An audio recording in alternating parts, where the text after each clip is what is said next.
Today, I'm going to talk about the top 10 fall salmon fishing tips to help you catch those big chinook, those feisty coho, and those toothy old chum salmon. What is up, guys, and welcome back to the channel. Now, whether you fish in Alaska, the good old Pacific Northwest, the Midwest, or on the East Coast, fall salmon fishing is my favorite time of the year. You got big bites, big takedowns, and a ton of fall salmon that are going back to the spawning grounds. I also just love all the different techniques that you can use to catch chinook, coho, and even chum salmon. And if you want to catch more salmon in the fall, you better incorporate these tips, starting with tip number 10.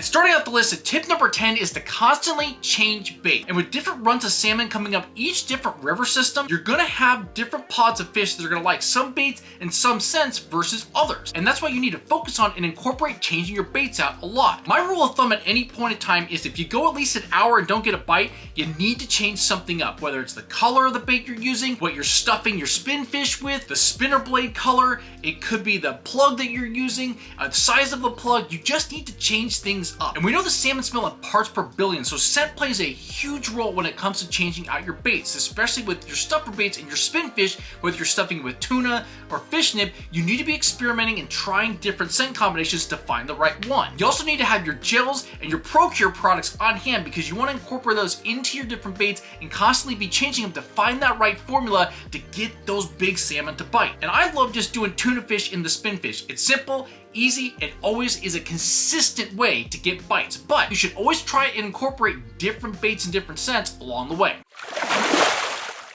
And coming in at tip number 9 is to fish the deep holes. And when salmon are going up into the bigger river systems or even into the tributaries, if there's lower water conditions, they're gonna be pulled up into those deeper pools of water. And that's where you really wanna focus your attention when it comes to targeting fall salmon. Now, the more it rains, the more that those salmon are gonna jam up and get to the spawning grounds. But when you got lower water or the water's on the drop, you're gonna find a big concentration of salmon in those deeper pockets of water. And that's gonna allow you to back troll. It's going to allow you to fish bobbers, even jig. You're going to be able to target those fish in very specific areas. And that's going to give you a huge advantage to know where the salmon are, but also where you can target them at the top or the bottom of each hole that you're fishing. Now, the bigger rivers, those fish are going to be right at the bottom. They're going to be in the deep water, and that's where you're going to want to target those big salmon, especially the chinook.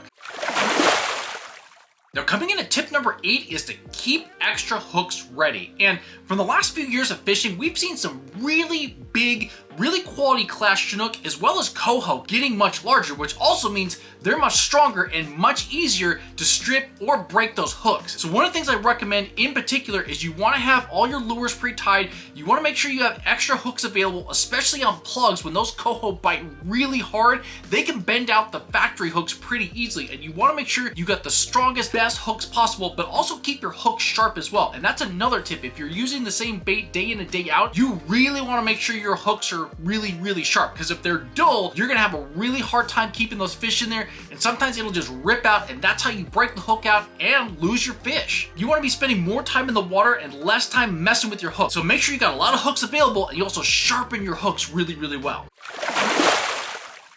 Now, coming in at tip number 7 is to go bright. And I'm talking about your baits. I mean, go bright as possible. I'm talking about chartreuse, orange, reds, yellows, and even whites. The brighter sometimes the better, especially for coho fishing. Those coho really love crazy bright colors. And I would also throw pink in there as well. All of those colors just seem to be some of the best for coho fishing, and that's when you could really get away with really bright baits, even in clear water or dirty water, and the salmon absolutely just go crazy for the brighter baits. And this is the time of year to just grab in the tackle box and go through those crazy colors that you don't typically use or that you haven't used before. Grab those out, and it is the time to do that. And in particular, especially in deeper pockets, you're gonna want those brighter baits, because at the top of the water, the plug's gonna have the brightest color. But as you have any bait or a plug going down into deeper water, it's less visible, but those brighter baits are gonna show up more the deeper that you fish them. And that's one of the things I would highly recommend, to fish those brighter baits in the deeper pools of water when you're targeting chinook and coho salmon in particular.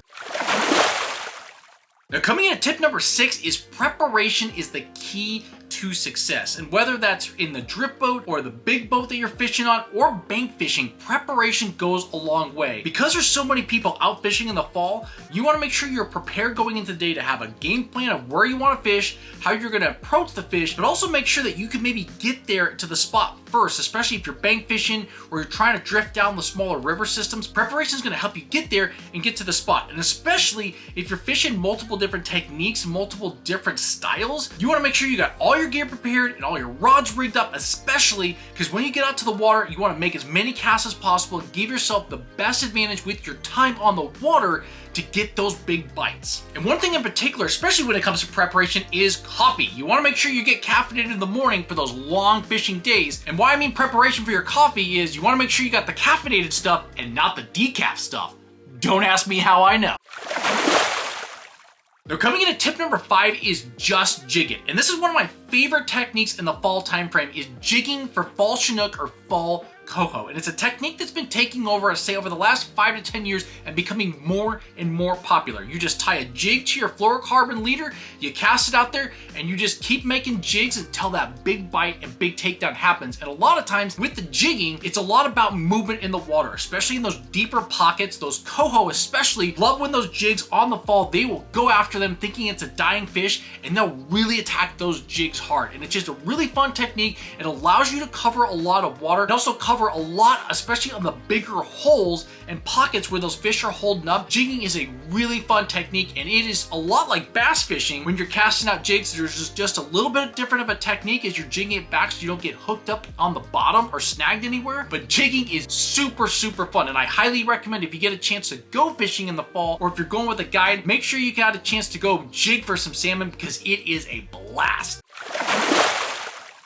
Now coming in at tip number 5 is eggs, and more eggs. This is the time of year where you're getting those cured salmon eggs together and you'll be able to float those underneath a bobber and have some of the biggest salmon take down those big glob of salmon eggs. And when it comes to fall fishing, egg fishing is just, there's a science and a technique to it, and you can have so many different ways to cure, but also add scent to those eggs. And one of the reasons why I love fall fishing is experimenting with different baits. So when you're heading out there, make sure if you're curing your eggs or you're getting store-bought eggs, get different varieties and do different cures with different scent combinations, because the fish might be really picky in particular as to what they want, whether they want something saltier, they want something sweeter, something maybe in the middle, something really hot and fiery. You want to play around with your combination of eggs and really try to dial in what it is that the salmon really want to eat. But in particular, I just love egg fishing underneath the bobber. It's just super fun, and just seeing those bobbers drain with those big, golf ball or bigger sized gulps of eggs, man, that is some of the best fishing, and some of the biggest fish that you're gonna catch are most likely gonna be on big clusters of eggs.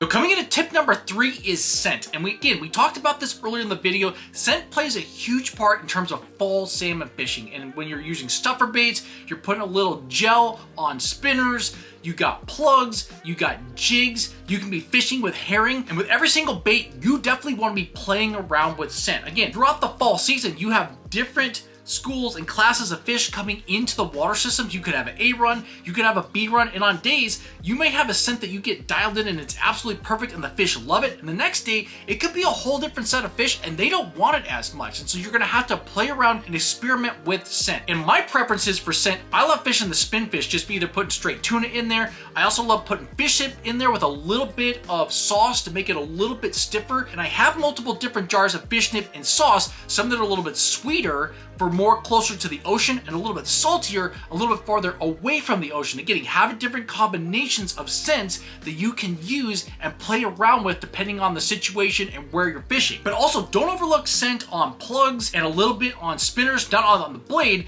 but on the main shaft of the spinner. Those can go a long ways in terms of getting a little bit of that extra bite when it comes to fall salmon fishing. I've seen guys absolutely crush it by just adding a little bit of scent, versus everybody else who's maybe not using as much scent. You need to have scent.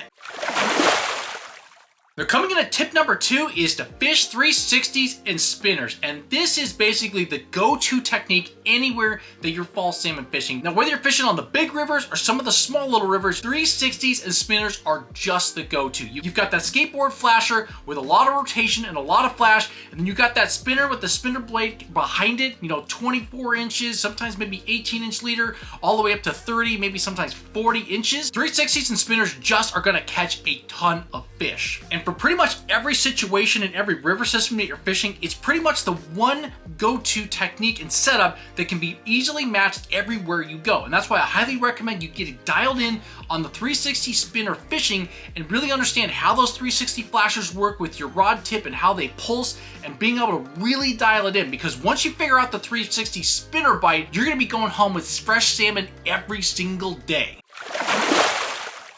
All right, guys, well, we've gone through tips 10 through 2. Well, what is tip number 1? And that's just to go fishing. The fall time frame, there's millions of salmon returning. There's so many opportunities. Just get your out there, whether it's bank fishing, in the drift boat, or in the big boat. Get out there, get to some fishing, take some friends with you, take some family with you, and just enjoy the fall time frame. Chase some big salmon, watch some big old takedowns, and just have a really awesome time before those gloomy winter days arrive. And there you guys have it, the top 10 fall salmon fishing tips. Hope you guys got some great information and some tips out of today's video that you can incorporate during the fall salmon fishing season to help you catch more salmon. And if you love this tips video, I got some extra content here that's gonna help you be even more successful when it comes to salmon fishing.